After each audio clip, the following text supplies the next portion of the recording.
Hi, I'm John Maxwell. When the top companies in the world are looking for trainers, speakers, and coaches, there's one name that stands above the rest, and that's Maxwell Leadership. Our certified team members have gotten proven results for companies all over the globe, and our reputation, I'm proud to say, is second to none. Some of our members have risen to the top of their profession, including the one you're going to meet today. I proudly introduce you to my friend Bob Fabian Zinka. Welcome to the Leadership and Success Podcast with your host, Coach BZ, where we help you lead with purpose and succeed with impact. If you're ready to grow into the kind of leader others want to follow, this podcast is for you. If you're determined to elevate your success and leave a lasting legacy, this podcast is for you. As my mentor, Dr. John C. Maxwell reminds us, everything rises and falls on leadership. Our goal is simple: to inspire you, challenge you, and equip you with insights that can transform the trajectory of your leadership journey. Welcome aboard to another episode of the Leadership and Success Podcast with Coach B.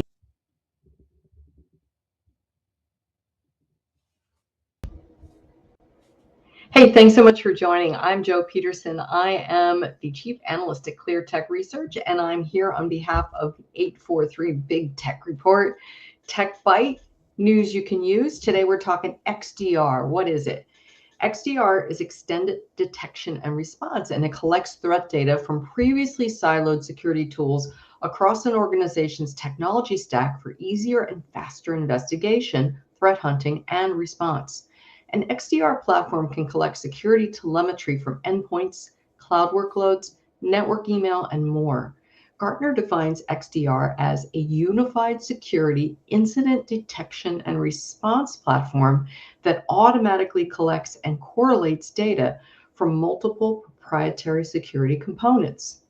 With all this enriched threat data filtered and condensed into a single console, XDR enables security teams to rapidly and efficiently hunt and eliminate security threats across multiple domains from one unified solution. The global XDR market is projected to grow from $1.7 billion this year, 2023, to $8.8 billion by 2028. That's a 38.4% increase during the forecast period.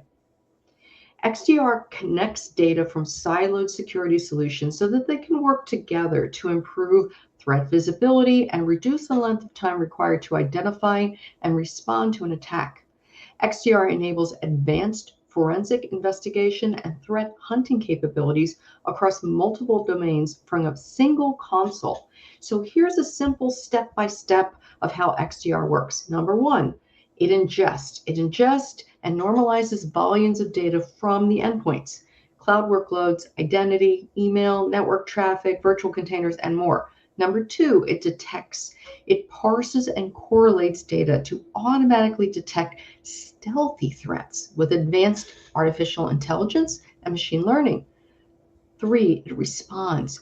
Prioritize threat data by severity so that the threat hunters can quickly analyze and triage new events and automate investigation and response activities. So what are three benefits of XDR security?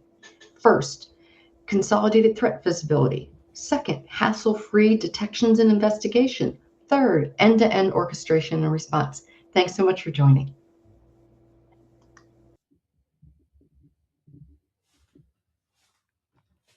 All right, everyone, welcome to another episode of the Leadership and Success Podcast. We have a very special guest for you in the green room. But before I bring her on, let's do as is our custom, a moment of gratitude. This is where we take just a moment every time we meet to be grateful for something. So if you would maybe close your eyes, take your place in your happy place, and think about one thing you are grateful for right now. And I think today I am really grateful for the weather. Now, technically, it's still winter, but in the Bay Area, we're going to have temperature up to like 80 degrees. That's just unbelievable. I know on the East Coast, sometimes it's very, very, very cold and the weather isn't so nice, but I am just so grateful to live in a place where it's pretty much good weather throughout the entire year. So let us know where you are joining us from, what city, what state, and if you are outside of the US, which country. And also let us know what you are grateful for. And if you have a question for my guest, type it in the comment. All right, let me see if I can properly introduce our guest today. Uh, Again, it's really a great honor and privilege to be speaking to Staff Sergeant Jo Peterson, U.S. Air Force veteran. She's the CIO at Clarify 360, founder and chief analyst at ClearTech Research. And she has deep expertise in cloud, cybersecurity, and AI security.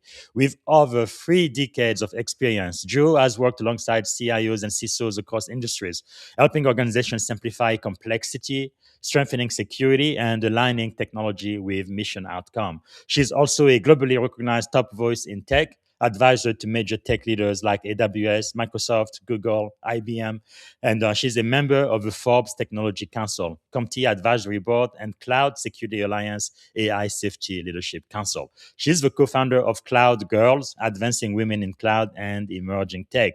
Jo is not just a technologist, but she is a translator of complexity into clarity. So, ladies and gentlemen, without any further ado, please help me welcome to the Leadership and Success Podcast, Jo Peterson. Hi. Right. Good morning, How Jo. are How are you you? doing Thank today? you so much for having me visit with you today. Absolutely, absolutely. We are really thrilled and honored and privileged to have you today. It is really incredible. I am seeing more and more women in cybersecurity now than I've ever seen in my entire career. When I first started doing cybersecurity full time, 21 years ago, not many women were in this wonderful, wonderful workforce. I think it's about 25% now. So we are getting better. In America, there are more women than men, but eventually we will get there. But you are just such a great inspiration. So to get started, what is maybe one thing you are grateful for today? Oh my gosh. I am grateful for good health. Um, I Yes. just, um, foundationally, it is what helps you move along. You kind of take your health for granted, and then something goes sideways, and you realize how much it matters in your daily life. So that's what I'd Yes. say. That is so true. Health doesn't mean anything until you are no longer That's healthy. That's right. for sure. And that's the only thing you can think about. What about something about you that most people may not know? Oh my gosh. What they might not know. I love interior design. I am Wow. inspired by it, and I think that a beautiful room is a reflection. Like our office. We spend so Mm, many hours a day in our office. Why not make it beautiful? Why not make it a place with yes. flowers and pictures of your family and books that you love Yes. and admire, right? Surround yourself with the Mm, things that fill you. So, yeah. that is so powerful. Now, most people may not know. I mentioned in the intro. So you were a tech sergeant in the most powerful United States Air Force. How did you get to join the military? Um, you know, I felt like I had a scholarship to college and I had a really important person in my family pass. And I Mm, thought I need I need to do something that has a purpose. I need to do something yes. that matters. And so I turned 18 and I joined the military. Yeah, Wow. that's what happened. And the other thing we have in common is you were part of the intelligence community I while was. in the Air Force. I am in information warfare community now, which include Intel. So we're part of the IC as well. So how did you go from the military to becoming a tech CIO? Well, just probably like you with many years of seasoning, it's a journey, Yes. right? It Mm-hmm. is a journey. But if I could first say thank you to the men and women in our armed services, right? Many of Yes. them are very young and serving far away from their families and friends. And I think it takes bravery and courage to do that. Yes. Um, Yes. so thank you all for your service. I'm Absolutely. Especially those who are serving in a combat right, zone. It really takes special courage to do so. special Yes. courage, right? So Mm. I am so grateful for my time in the Air Force. My time in the Air Force taught me so many foundational lessons that have served me later in life, like really Mhm. disciplined work ethic, leadership Yeah. skills, the ability to adapt quickly. I had early access to tech, which I obviously fell in love with. And Mhm. after the military, I was lucky enough to get in with a telco as a pre-sales engineer. So Wow. I held various roles across two large telcos for over half of my career. And then I stepped into a Mhm. consulting role to build a business unit for co-location and cloud in 2009. Um, Wow. yeah, so that landed me a director role, and then I moved into a VP role, and I got really focused on because I was focused on cloud, I got super focused on cloud security. Back in the early days, we were building cloud workloads without any security around them. And I'm like, wait, Mhm. this doesn't make sense. What are we doing? Right. And Yes. so I kind of dug in and learned security. And I fell in Wow. love with security. So, um, the universe is sometimes a strange place. And the first company that I was Mhm. at, we broke off in 2016 to form Clarify. And then the gentleman that owns Clarify bought the original company. Wow. So he granted me the title of CIO in December of 25, and I'm so honored. And it's been just a really amazing ride. Man, it's really quite an outstanding career you have had so far. So, how has your leadership style kind of evolved from your early engineering days to advising CIOs and CISOs today? You know, I think um, I think that I was really lucky as a pre-sales engineer to have a chance to meet all kinds of different customers. Hmm. It was very broad. We didn't have any vertical specialization at that time.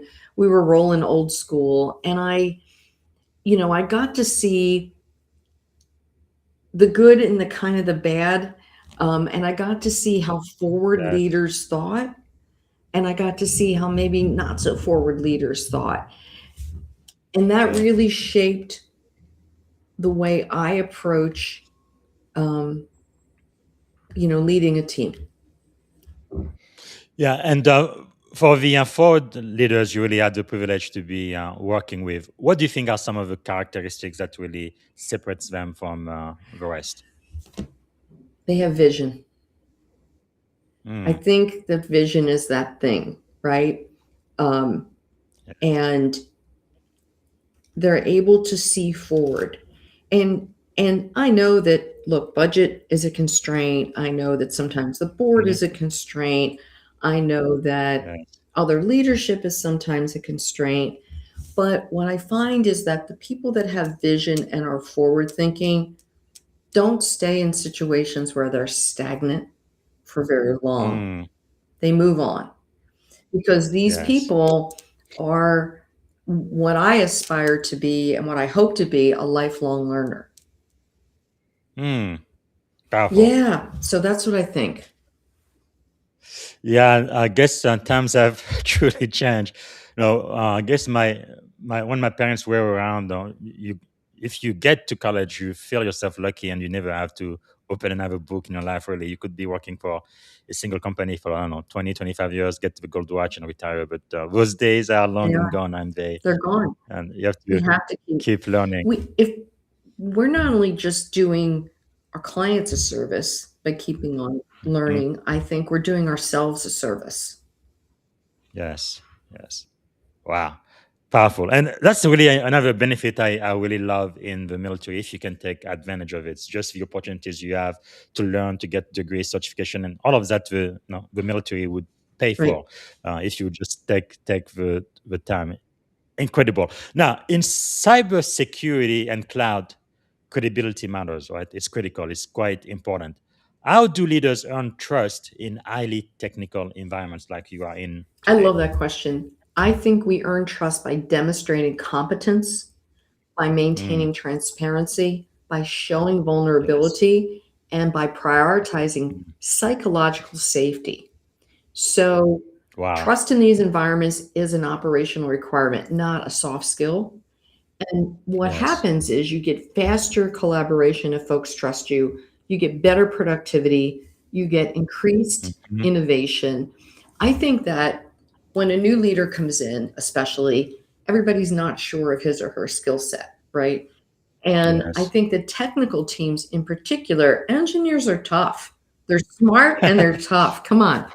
Yes. Particularly the young ones. I don't know. And they're skeptical of leaders who lack technical depth. They will write you off Mhm. quick if you can't keep Mm, up with them. So I think that you need to show your work. You need to prove to them yes. that you have a place, in on their team, and that you Mm, understand the fundamentals and you can work through complex problems rather than just giving orders. And yes. I think that, if you earn trust early, it's because you're focused on tangible technical wins that everybody can be a Mm, part of, such as maybe fixing some yes. long time tool issue, right? Hmm. And then I think that technical teams operate on data and provable systems. So leaders build trust by Yes. aligning decisions with data rather than intuition. Wow. Powerful. Now, look, we kind of said earlier, we talked in the green room as well. No, it looks like, especially in cyber security, it's not as diverse as it should be, but it's definitely more diverse than it used to Yeah. be 20 years ago. For the women who are listening now, it's Women's History Month anyway. If you had their ears, let's say, for the next 1 to 2 minutes, what would you tell them, especially young women who are thinking about getting into the cyber security field?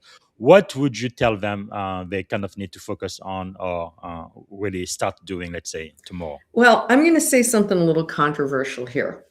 All That's all right. right. And ladies, tech pays. Okay. That's what I'm going to tell you. Mm, Like, other careers are great. They're great, but tech pays. And it is your responsibility to create your own financial freedom. That mm, said, it's interesting and it's always changing. So, yes. you know, you're not going to be bored. You're never going to be bored. You think it's going to be boring. It's not. It's just the opposite of boring, right?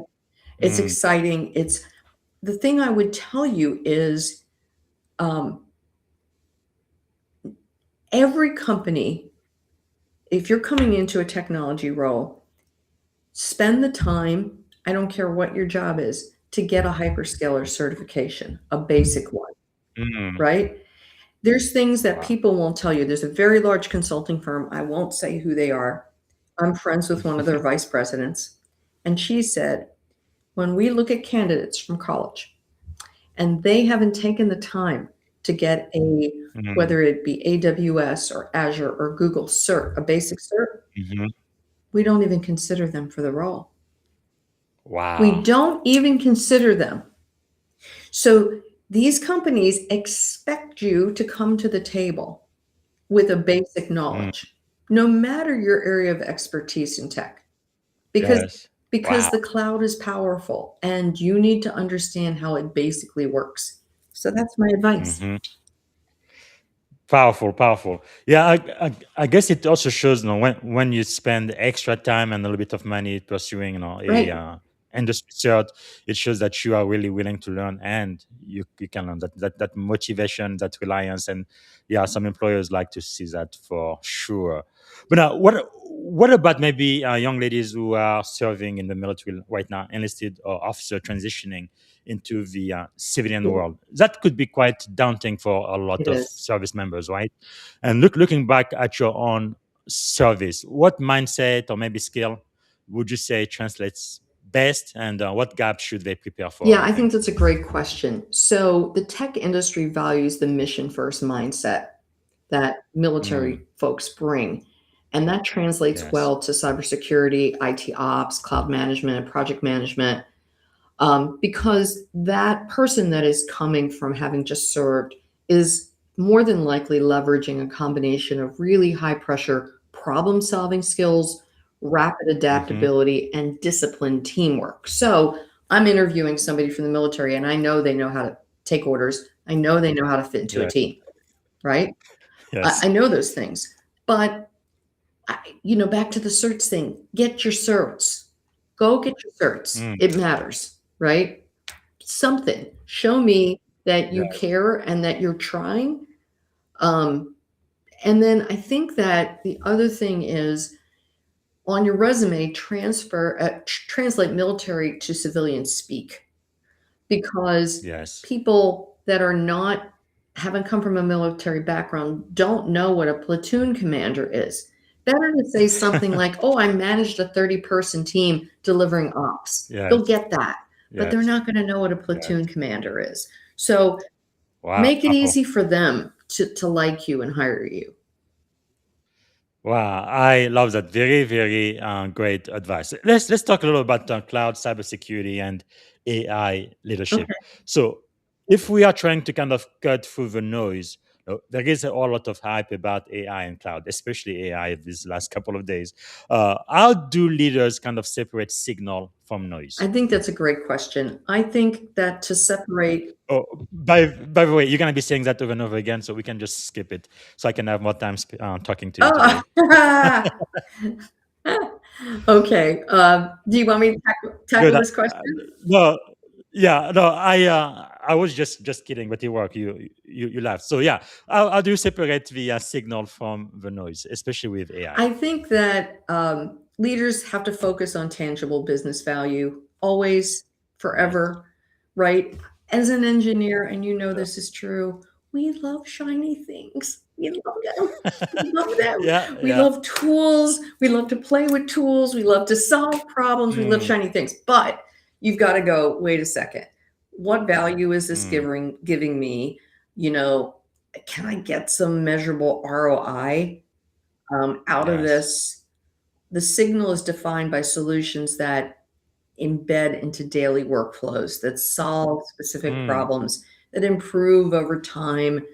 The noise consists of, something performative and yeah. unintegrated, right? So that's the thing we have to stay away from. And I know that it's like catnip. Mm, yes. Yes. That is quite powerful. What about maybe one cybersecurity or AI risk that most organizations tend to underestimate right now? Yeah, I think AI enters the front door of most organizations as an agent or bot of some sort. That's kind of what everybody's Yes. playing with right now. Now, don't get Mm-hmm. me wrong, there's folks that are way more advanced than that. But for folks just sort of kicking the tires, that's what they're doing. So, what I Yes. think the thing that can bite you is that you're going to fail to secure agentic AI because your focus is Mm, on, you know, um, chat bot style data leaks rather than the risks of yes. high speed decision making agents. So, Mm, you know, oversights happen with a lack of visibility into the agent's action. They happen with overprivileged machine identities. They happen with yes. ineffective security controls. I think, a little bit of data here. Non human identities, agent bots, outnumber Mm-hmm. human identities by up to 80 to 1. Wow. Oftentimes, they have excessive read all permissions that traditional IM tools cannot manage. Right, so they're Wow. playing in a different field. And I think the other thing is, y'all, if you don't have DLP, get it.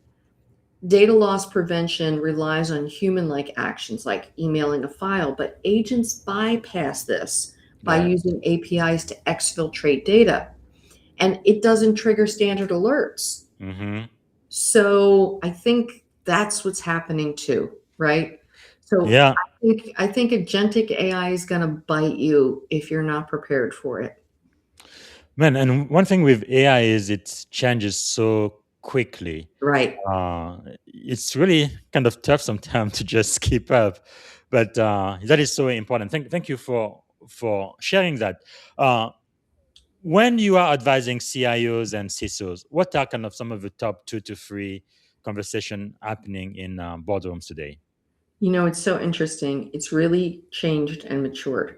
So if I had to think about a 2026 CISO's agenda, Mm-hmm. I'm going to do three things. I'm going to protect, I'm going to withstand, and I'm going to prove. And what I mean by that is I'm going to protect by reducing the likelihood of material incidents. Mm-hmm. I'm going to withstand by ensuring operational continuity through resilience. And Yes. I'm going to prove by providing continuous evidence of control effectiveness. Mm, Those are the things that I am going to be talking to my board about. yes. Like it's ransomware might just happen, okay? Mm-hmm. But what happens right afterwards? Can we still communicate? Oh, do we have AD resilience? Oh Yes. no, we don't have any AD resilience. That's a Mm, problem. And you need to tell your board, listen, this might happen to us, mm-hmm. but we have to make sure that we have to all agree what are what are the critical things that we need to bring up after this Yes. happens and how do we make that work? Wow. Right. So I think the conversation has shifted from technical, tactical updates to Yes. strategic business resilience. I like that she says that strategic business resilience because it looks like now for over 21 years or so I've been doing cybersecurity full time. Things have changed quite a bit, right? Security we used to be known as the department of no, in our own silo doing our own thing, but now I see security being really aligned with the business more and more, enabling the business. Now there's always a little bit of a friction, right, between innovation and uh, security. So, how can organization maintain innovation velocity without compromising on their security? You think? So I think that secure by design is really Mhm. important. It's an approach that embeds security into the dev lifecycle. It Yeah. automates compliance. It fosters this culture of shared responsibility. I Hmm. think the idea is to shift security from a late stage roadblock, like you said, the Department of No, to an Hmm. early stage enabler. And Yes. I think we need to think about guardrails instead of gates. And if we think about, well, what does that look like Mm. practically? We start with asset inventory and vulnerability management. You really can't see what you can't manage what you can't see. Yes. I think you need to implement centralized secrets management before your sprawl becomes really unmanageable, Mm. right? I mean, how many agents do you have? What Yes. are their names? You need to build Yeah. automation workflows, right? And then you need to create feedback loops. Mm. So between security outcomes and business metrics, are you aligning those things? If you think Yes. about it, AI is really the wild card. And as Hmm. organizations rush to implement AI capabilities, the stakes become even higher. Yes. So I think that that's what we should be thinking about. Thank you. Thank you so much for sharing. Quite insightful. We really live in a very exciting world right now. So much is happening, and also I think that what that means is for people who are just starting into this wonderful career. No, you said tech pays. It really, really does, and I would like to see more, minority people of color and women to get into this because it's really, one of the jobs of the future. Even with AI, with all of the changes happening, we have some level of job security because they will always need people with our skill sets to kind of be there and help the organization move forward in a safe and secure way. So I guess one question I have for you is for someone who's kind of on the fence, they may feel like I don't feel like I have what it takes. I don't see myself as a technical person. Is there still room for them? You think in cyber security?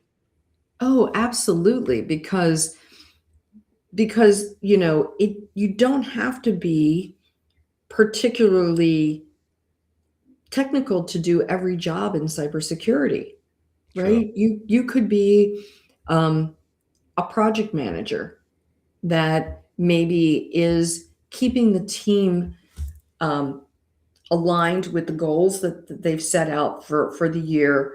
Hmm. Maybe helping onboard new vendors. Like there's all kinds of things that you can do that require basic soft skills, basic project management skills that you don't have to know a lot about the tech or be deeply rooted in the tech. And the Yes. nice thing is, what I've found in this community is they're so inclusive. Everybody's willing to help you. It's Yes. such a nice thing, right? Hmm. If you knock on someone's door and say, I can't figure this out. Can you spend 15 minutes with me and help me connect the dots? They Yes. generally will. It's really a Mm. warm community. I like that you said connect the dots because my next question is, you describe yourself as someone who does connect the dots. What does that look like in practice? Oh man. So a lot of the work that I do is with the holdings of private equity post M&A. Mhm. And these are people that their company is getting bought because maybe they have a really cool product and they Mhm. need an infusion of cash. There's some value that they have that the private equity sees, right, in Yes. them, but they may not have had a lot of money or a lot of the talent to get things done. And Hmm. so it's really important for me to be able to map business outcomes and understand business pain points and Yes. not just try to get a solution in place. I've got to Mm. understand what's going on, right? I've got to be able to, because if you know anything about private equity, you know that the folks that run it are not tech people, they're money people. Yes. So Yes. they really want to understand, why do I need to spend this money? Hmm. What's this? And so I had to really change my language and Yes. change because we tend to, as a community, talk tech. We have Yes. acronyms for everything. We have words, Yes. that don't mean anything to anybody else. And Yes. we all understand it. And so we all, have our own little happy language. Hmm. Forget, we leave other people in the dust because we talk tech. And the, Yes. the trick is to just talk business, right? So Mm. if a business goal is to increase customer retention, you want to think about that and help them translate it to a tech project, like maybe implementing a CRM Yes. with AI powered personalization, right? Hmm. And then from that, say, okay, now here's how we can develop a roadmap. And here's some of the short term wins, and here's some of the long term modernization gains. But you're Nice. not going to do that and get their attention unless you speak to what they want to do, which is increase customer retention. Yes. So that would Wow. be right. I think that's something. That is really powerful because my last job as a CISO, I would spend about 25% of my time on sales call because I was trying to really add value, right? Because most of the senior executive in the organization, yeah, cybersecurity is like a cost center. You guys cost us a lot of money. You do a bunch of things we think is important, but we don't really see the value, Right. right? But when you can say, "Hey, I actually helped you close on these big logos and with 10 customers and all of that," that they really get very, very excited about that. So that's really great advice. Thank you for sharing.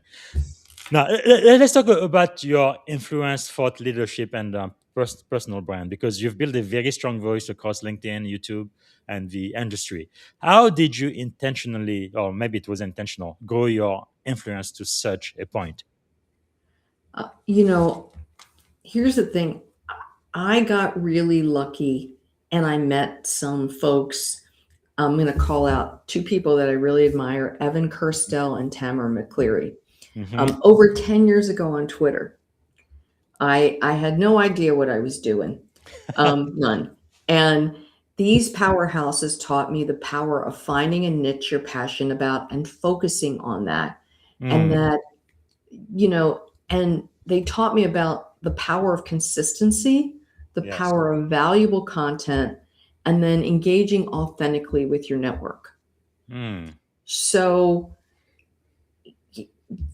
I think that, gosh, I think that we all arrive in some sort of package. And, you know, I used to try to not be who I am, which is a nerdy girl. Mm-hmm. And I decided that I just needed to be who I was, which was a nerdy girl. And Mm, and my tribe would find me. And yes. that's what's happened. Well, that's perfect because the next question I was going to ask you is how do you stay authentic? But I guess you just answered that, especially when you operate at such a high level of visibility and influence like you do. You've Wow. just got to be who you are. You know that, BZ. Yes. You just, either folks are going to have an opinion about you. And the fact is that, you're not going to change that. Yes. Whether they like you or they don't like you, whether they receive what you're saying or don't receive what you're saying, you just have to try to be authentic and kind. Wow, powerful. Because you have over like 20,000 people, for example, following you on LinkedIn. That's a lot of people. So I if think but if you are no just thinking about getting this field, maybe just getting out of college, and you want to eventually become a thought leader, maybe you only have, I don't know, a couple of hundred people following you for now. What would you advise them to do? Where should they start? pick a niche that you like. Pick something that you like. Like I really got into cloud security. Mm-hmm. I really found that interesting. And now I'm finding AI security so interesting. People Yes. are smart. They can feel your passion. They can feel if you like something and you're enjoying talking about it. Mm-hmm. And I mean, I don't know if you've ever looked at my LinkedIn feed or not, but I post cat videos with a cybersecurity twist. And Yes. so I try to use humor to teach what is can be a really dry, hard, boring Mm-hmm. subject, right? Yes. Yes. Um, because I want people to be able to relate to it.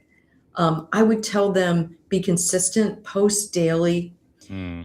And I think that people worry about, so between LinkedIn and Twitter, I have about 100,000 followers, and they worry about what to say. I think that Mm-hmm. the people who, they're nervous. And the thing is that it does take a level of bravery to stick yourself out there. Yes. Um, and you can get started by posting an article from a respected industry publication, for example, and just Mm-hmm. commenting on it. Yes. Give your ideas. As you feel more comfortable, you start to share your own practical insights. So you Mm-hmm. don't have to have all the answers right away. You can develop a unique point of view. Wow. My friend Dave Linthicum does this really well. He's pithy. He's pithy as all get out, right? He just calls a spade a shovel, Yes. and and so he has his own, and he's done incredibly well. He has Mm-hmm. hundreds of thousands of followers. So back to Um, being authentic again. Don't try to be Back to something you being are not. authentic, back to Yeah. being who you are, but have a point of view. You don't have to have a point of view right away when you Mm-hmm. start, but eventually have a point of view. Yes. Wow. Powerful. Powerful. Now, let's talk about something that is very dear to my heart. Mentorship, diversity, and legacy. Like I said in the introduction, uh, you co-founded Cloud Girls. So I would like to know what inspired you to do so, and why is this mission so important to you personally? Yeah, so Cloud Girls was about educating ourselves on cloud technology in a vendor neutral way. Mm, And it was invite only because we wanted to only have women that were serious about cloud, learning about cloud. They yes. were in roles in somehow, some way, engineering, sales, channel, whatever, but in the cloud. And what ended up happening is we became this community. Mm, And some of the things that we valued came forward, like giving back, like yes. mentoring. We found out that was really important to all of us. And so we created this Cloud Girls Rising Award and a Trailblazer Award and a Visionary Award because we really wanted to honor women in cloud at a time when so few of the folks in the cloud space were women. And what Mm, we found was that so many women were making so many wonderful contributions. yes. And so fast forward 15 years, we have our first daughter of one of the original members that were welcoming, Wow. right? So legacy. Yes. Um, so I would tell you that, I didn't know anything about running a nonprofit. and I learned, right? I had Yes. no idea what a 503c was. I had no idea I had no idea what went into it, and having a board and all that stuff. I Yes. would encourage everyone to find something they are passionate about and to use that passion and give back, because I Powerful. really learned some lessons along the way about growth and leadership. Yes. That is really powerful, and it is Women History Month in the U.S. And yesterday, I was speaking to Ati Gadia. I don't know if you know her, but very, very powerful, inspirational woman. And there is this documentary. It took them, I think, 5 years to make, but the Women in Security documentary. I want everybody to support that project. Nice. I believe it will be on Amazon Prime by the end of the month, but next week is going to be a premiere. And for those going to RSA, which is in San Francisco Bay Area, they're going to be showing that on Tuesday and Wednesday. And you can get your ticket. I will definitely support that. Like I said, when I first started in this industry, there were hardly any women. I was almost always the only Black person in the room. But now again, no, we are seeing more and more people of color and women, and I think that is so powerful. And by the way, one of my friend Maman is joining us all the way from London, the United Kingdom. So, Maman, let us know if you have a question for Joe. And another plug, I did interview him. I think it was season 4, episode 99. Really, really great guy. He's into cybersecurity as well. Again, it's really wonderful for me to see this global workforce, right? People from different backgrounds getting into this very, very lucrative and really fulfilling field. One thing I love about cybersecurity, no 2 days are exactly alike. Always something Mm-mm. new and always learning, and that is so powerful. Now we have about 20 minutes left or so. For the time we have left, I want to get into the last segment where I try to get into your mindset and the way you think and the leadership principles that have helped you become as successful as you are today. So one question I like to ask is, what do you think is one of the greatest lessons you have ever learned, whether it's in life, in leadership, or just in general? Well, you know, I think it's a piece of advice, Mm-hmm. and as it relates to leadership, and it's you can't teach urgency. Mm. Wow. That proactive innate drive to act quickly and prioritize important tasks, that's a personality trait or Yes. mindset that can be hired, that has to be hired for. It can't be a skill that you can train. You Yes. can teach an employee how to do a job, but you can't teach them to care Mm-hmm. about doing it immediately. Yes. I will teach someone all day long if they want to learn, but I can't teach them to care Mm. and to want to learn. Powerful. Wow. Now, looking back through your career, in the U.S. military, the Air Force, and tech, now becoming CIO, CISO, and also the work you do in the nonprofit, why do you think you have been so successful, especially again in a world that was really not meant for women? And you are out there doing your thing and having a huge impact. Why do you think that's the case? I honestly had to get outside of my own head Mm.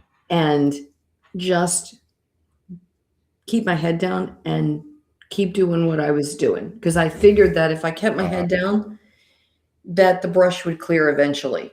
yes. And and I'm not advocating, not having a voice. I'm not Mm. advocating hoping that someone's going to recognize your talents. Although I was lucky enough to have, and this might sound funny to the audience, I had a couple wonderful male advocates. Mm-hmm. I believe that men can help women move in their careers just as much as other women can. Yes. It's about the quality of the person and their Mm. heart. Um, and so, but just keep your head down and keep doing what you like to do. And eventually, someone's going to realize that you're good at what you do. Mm. That's really powerful. How do you think? Because as of today, still the great majority of the movers and shakers in our industries are male, specifically white male. How do you think they can be a good ally and support women in this growing industry? I think things are changing. I think that um, even though, as you say, it's many white males, the thing, a lot of them are parents with daughters. Mm-hmm. And the thing is to just try to relate to them. And most people are kind and reasonable. And I Yes. think Yes. that's the thing. So true. We have our first question from the audience today. So Maman, who's again an expert in AI and cyber security, says, Joe, my first question, what happens when nothing happens? When no incident hits, no alarm rings, no crisis breaks, but the organization is quietly drifting into exposure? Wow, that's a good question. Yeah, it's a really great question. So it's a deeply thought out question, Yes. Maman. I think you've been thinking about this one. Yes. I think it is your job as the leader, particularly in the security space, to Mhm. continually assess, Yes. right? It is your job to be, we were talking about it a little bit earlier, BZ, like that conversation with the board is changing. We're not just spewing facts anymore. Yes. We're talking about things like, hey, kids, what happens if, we can't be, what happens if we need to be operational tomorrow? What Hmm. does that really mean? What does that look like? Those are the hard conversations to have, and you got to have them. Yes. Yes. Well, I guess that's why we get paid the big bucks, right? Yeah, right? Something like that. Yeah. Okay. So, what are you learning these days? No, I know leaders are learners. What have you been getting into lately? Well, I think I mentioned to you that I really am getting into AI security. I think that that is just going to be something that stays with Mhm. us. Um, and the other thing that I'm really, really interested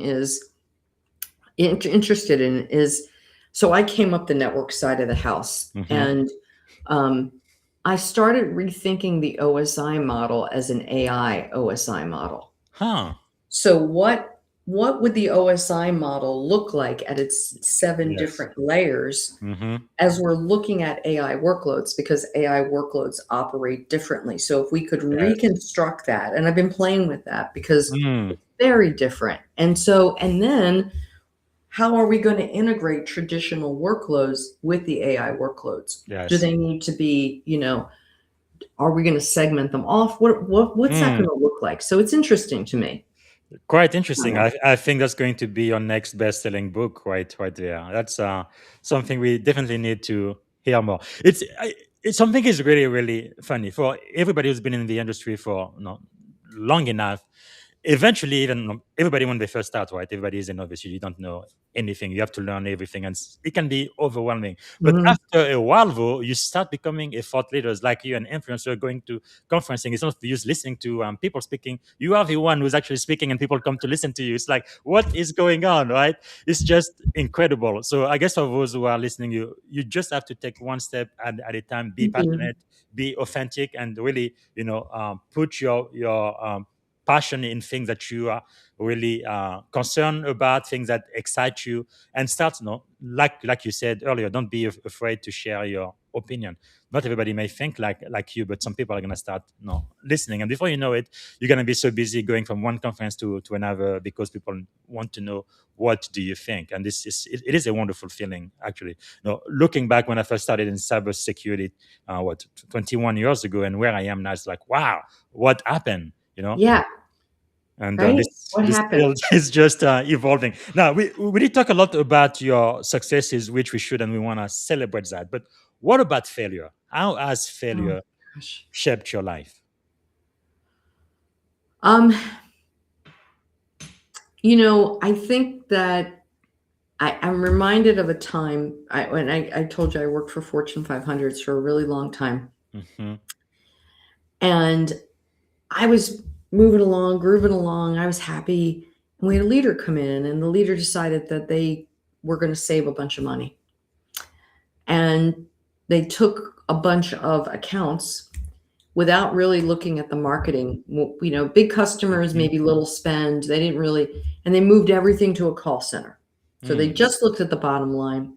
And why that impacted me is my job title across the entire country was cut. Wow. And I'd been with this firm for 8 years, and I didn't see it coming. And Mm. it wasn't so much about something I did wrong or a failure that I had personally. It was about a circumstance that changed. Yes. And I think about this great book that I read in the 90s called Who Moved My Cheese? Yes. You ever read it? Yeah. About the two little mice, and they're fat and happy on their cheese. Yes. And then they wake up one day and their cheese is gone. Mm-hmm. And they have to go find cheese. And it's about this thick, it's kind of super skinny little Yeah. book. If you haven't read it, go read it. It's a Yes. parable about not getting fat and happy. Mm. And I took a scary jump into consulting at that point. Wow. And I was so afraid. And what I realized at that point was that you have a pair of ruby slippers, just like Dorothy in The Wizard of Oz, and Mhm. nobody can take away your ruby slippers. And what I mean by that is you have your knowledge, you have your education, you have your certifications. If the Yes. job goes away, someone's going to find those things valuable, Mm. right? Powerful. And so don't get too comfortable, keep learning. And sometimes things happen outside of your control. So you have to think about what you can do to right side that. Wow, that is really something. And yes, I really love the business parables that you mentioned, who moved my cheese. And back then we were talking about Y2K as well. Everybody was very, very Right, afraid what right. would happen to the world. And today with cyber, this is even more relevant now, right, by Dr. Sponsor Johnson. Such It a good is book. really, yeah, it's like an amazing way to deal with change in your work and in your life. Because the thing is, the only thing constant in life these days is That's change, right. right? It's change. Like even AI, when it first came, people say AI will never take away jobs, but now we've seen in We're Silicon seeing it. Valley software engineer being laid off because AI is taking their job. I would have never imagined that being No, possible, but yeah, it is. It is happening. So let's talk a little bit about fear. Then, if you are willing to share, is there maybe one of the greatest fear you were able to overcome? oh my gosh. I think honestly, um, I think it was perfection. Mm, I think it was, you know, I didn't want to make a mistake. And so I didn't take a chance, right? mm, And that chance looked like I didn't raise my hand and volunteer for a project. I yes. didn't speak up. I didn't share my ideas because I was Mhm, afraid that they weren't perfect and they weren't fully thought out and I hadn't completely vetted them. And what I realized is that everybody is trying to find their way and nobody has all the answers. And you've just got to start. You've got to put one foot in front of the mm, other and you've got to try and you've got to look to others for help. You've got to look to your team to help you learn. yes. You just got to try. You can't, but fear, that fear of perfection makes you get stuck sometimes. Mm. That's really powerful. Guess I'd like to ask you where you think you found that courage. No, one thing that came to mind when you were speaking is I've seen it happen in boardrooms where a woman would say something and everybody's gonna ignore it, and then right after that, a man would say the same exact thing, and they'll be like, "Oh, that's so great! What a wonderful idea!" So you just get ignored, just almost invisible, just because of your gender. How have you dealt with that in your own experience, or where do you find the courage to find your voice? I think, funny story. I was an engineer, was the only female engineer in this group. And back in those days, all the gentlemen wore button down shirts to work, blue or white. Mhm. You can sort of guess what year this was, but anyhow. And I forgot we were going to do a picture. And I came to work that day and I had a hot pink top on. Well, I'm the only girl in the sea of men with blue and white Mhm. shirts. And they stick me in the center to take the picture. Mm, And literally and figuratively, I realized I was the sore thumb. mm, And when I realized that I was the sore thumb and I looked different and sounded different and thought a little bit different, I just owned that. yeah. But it was owning that. It was like not trying to hide from that and Mhm. just realizing this is the case. And you're either going to accept me or you're not. Yes. Wow. You can't change the color of your skin. You can't Hmm. change your female form. You can't Yes. change those things. So people are either willing to look past that and look to your ideas, the way Hmm. you think, your knowledge, Mm. or they can't. Wow. Incredible. Thank you for being a trailblazer and really being a shining example, of what it is like to really be thriving at the highest level in cybersecurity. Because I think it really does make a lot of difference when somebody can see someone who looks like them, and they can say, Mhm. "Okay, this is possible for me as well." Right? Yeah. Like even someone I only met him once, but he's one of the few people who really changed my life. General Colin Powell, but just seeing him Oh, as a four-star general, in the U.S. Army, in the military, I'm like, if he can do it, no, I can do it too. You just that's become a source of inspiration, and whether you like it or not, you become a role model, and that's really powerful. Wow. yeah. All right, so we are quickly running out of time here. Let me ask you, if you could choose three people to have dinner with, they could be alive, dead, or even fictitious characters. Who would you choose and why? Oh, look at you. Okay. All right. Give me just a second to think Hmm. about this. I would choose I would choose Oprah Winfrey Mm. because she has always been an inspiration to me. Hmm. She's always been one of those people that, you know, has just managed to take herself to another level, right? Yes. I would choose Eleanor Roosevelt Hmm. because Eleanor Roosevelt was a woman of power and money and came from a great family, but yet Yes. she chose to use her platform to help people. And she Mm. was so far ahead of her time, Yes. right? She just really reached back and helped people. Hmm. Um, and then, oh my gosh, I'd have to choose somebody fun like Robin Williams Yes. because he brought so much joy to so many people. He could Hmm. just light up a room. And those Yeah. would be my three right off the top of my head. Yeah, definitely. I miss the talent of Robbins Williams. Really tragic the way he Oh, passed no. away, but he was extremely funny. Yeah. Incredible.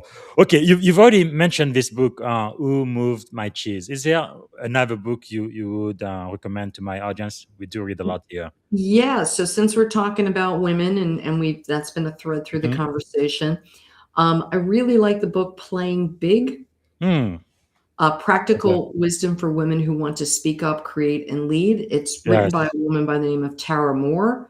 Hmm. And through her coaching and counseling, she saw how women were playing small in their lives and their Yes. careers and were really frustrated Hmm. and but they wanted to play bigger. So she created a way for them, a playbook for them to achieve their dreams Hmm. by playing big from the inside out, because that's where it starts, right? So, That's yeah. powerful. Powerful. Yeah, Playing Big by Tara Moore. Very good. I'm going to make sure to add that to our digital library. Okay. Is there maybe a song, a book, or a movie that would be like your life theme or anthem? Don't stop believing. I like that. I like that. Okay. And that's So, Journey. So I yes. actually had a 32-year-old ask me who Journey was. So everybody might know who Journey is. So Yes. Don't stop believing. That is quite powerful. Wow. yeah, Okay. Uh, man, we are running out of time so right? quickly. I wanted to ask you a couple of more questions, if I may, before we end today. If you had one and only one day to live, what would you have liked your final contribution to be? Oh, I think it would be maybe you'd asked me another question, and I maybe want to go back to that if I Hmm. could. Please. You said at the end of your career, how would you want to be remembered as Hmm. a leader? And I think Yes. that's maybe a fitting way to close. Um, Hmm. I think you need to be a table builder. Mm. When I was coming up as an engineer, there was often no space at a table for me. So Yes. I decided to build a table for women in tech to come and sit. And I Mm. really, with Cloud Girls, I really didn't care if you were a seasoned veteran or a Yes. newcomer, if you were black, white, or purple, if you were Yes. corporate or not. I was interested in your thinking and what you had to say, and I Wow. wanted to give you a place to say it. So I would tell everyone that's listening, go build a table. Wow. That is so powerful. And then the follow-on question to this is, if you had a magic wand and you could solve any problem in the world, what is the one problem you'd like to solve first thing tomorrow morning? I think kindness. We just need to be kind to one another. Yes, yes. We need more empathy in this world for sure. All right, we are getting to the end of the show. All good things eventually come to an end. So, how can we add value back to you, Joe? Oh my gosh, follow me on LinkedIn. I'd love to hear from you. And also, if you're into AI security like me, I started a podcast called ClearTech Loop. It That's is in. It right. is on all the. It is on all the good places to find podcasts like Mhm. Spotify and all the others. So I'd love it if you joined me and took a listen, if that's a passion of yours as well. Fantastic. AI security, cloud, and cybersecurity thought leadership with Joe Peterson. Available on all of the major podcast platforms. That is so wonderful. Thanks so much for everything you do, all of the value you really add to our industry. And it's really interesting. Like we said, when you first started, nobody knew you. You were a novice, but now you are adding a lot of content back into the industry and helping shape the next leaders in cybersecurity, AI, and cloud. And that is just such a wonderful thing. The very last question I'm going to ask you, I know we are out of time, but before I ask that one, it's going to be the last question. Is there something I should have asked you I haven't got a chance to ask yet? Anything else you wanted to share on this I podcast don't today? think so. I think we Okay. were pretty thorough. Okay. Yes. All right. So the very last question for you then is, if you could go back and give a piece of advice to your 17-year-old self, right, standing at the edge of this incredible career you've had, what would you say to 17-year-old Joe? Believe in yourself. Believe in yourself. Wow, that is so inspirational. Well, thank you. Thank you so much, Joe, for spending time with us today, being one of our master's teacher. And I guess the last question I like to ask every guest is one word that represent our shared experience on this podcast today. Lovely. Lovely. And I am so grateful you are here. And thanks again for all of the great work you do. Keep rocking it. And thank you so much for enlightening us and inspiring us today. Thank you, Joe. Thank you. And thank you for your service too. Air Force veteran. Powerful. Right.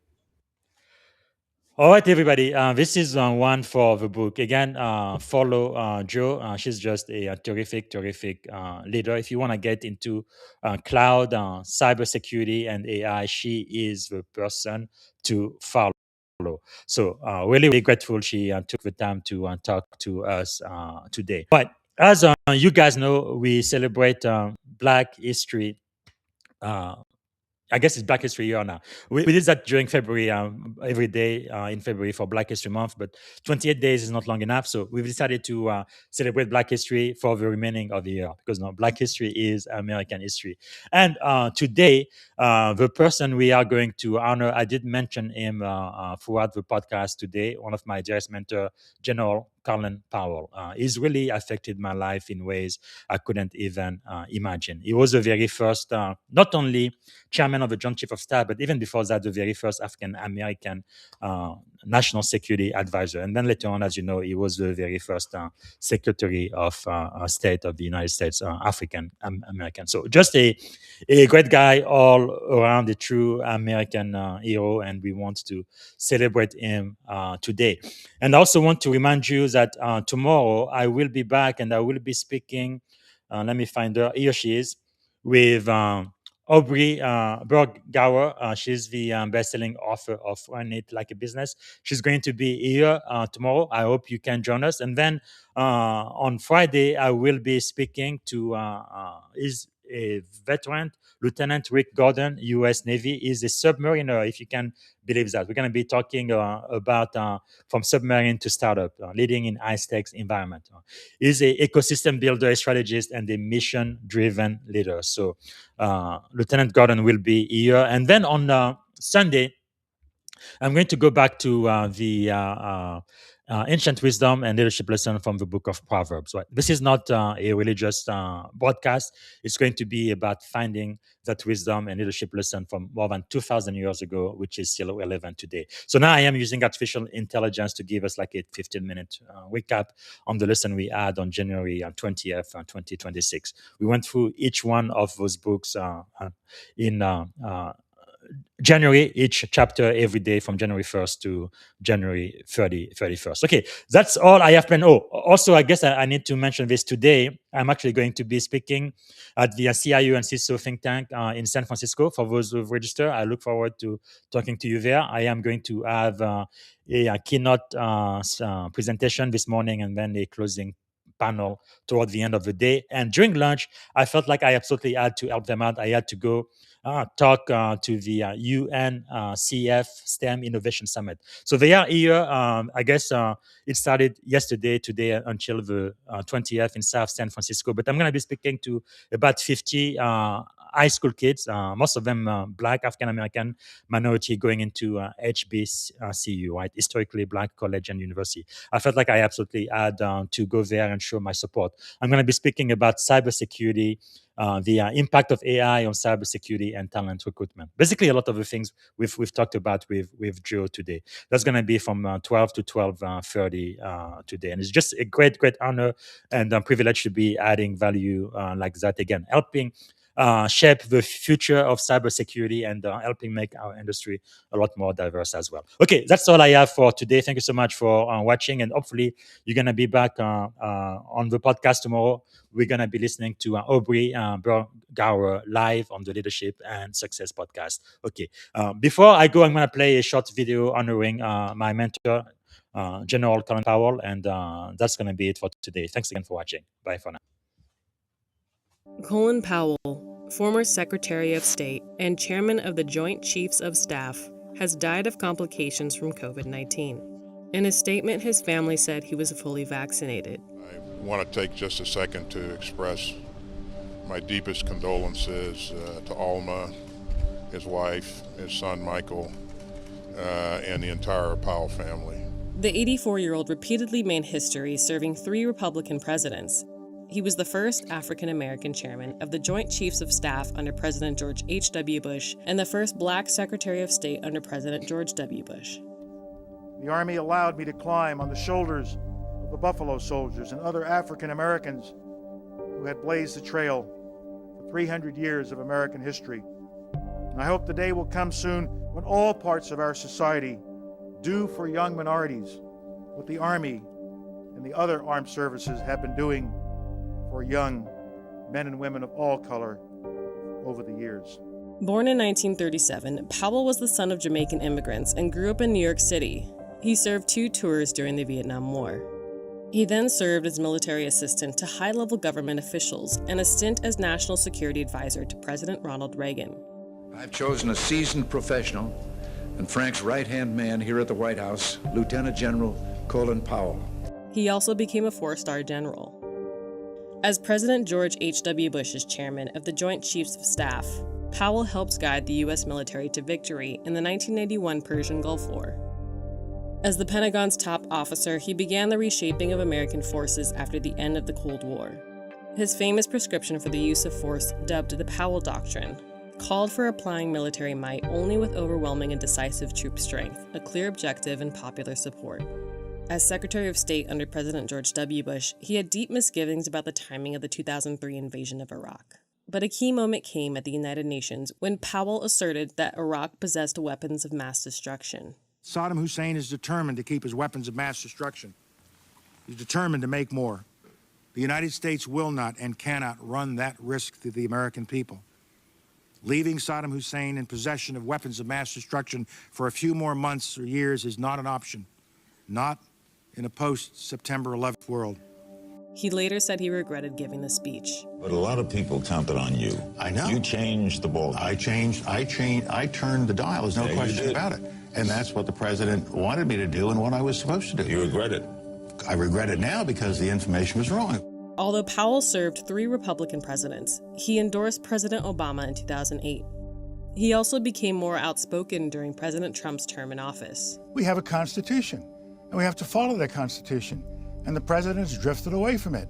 During the 2020 election, he endorsed Democratic candidate Joe Biden. The values I learned growing up in the South Bronx and serving in uniform were the same values that Joe Biden's parents instilled in him in Scranton, Pennsylvania. I support Joe Biden for the presidency of the United States because those values still define him. Powell tended to avoid racial activism and often downplayed the portrayal of him as a symbol of Black achievement. But his groundbreaking roles inspired others. The world lost one of the greatest leaders that we have ever witnessed. Quite frankly, it is not possible to replace a Colin Powell.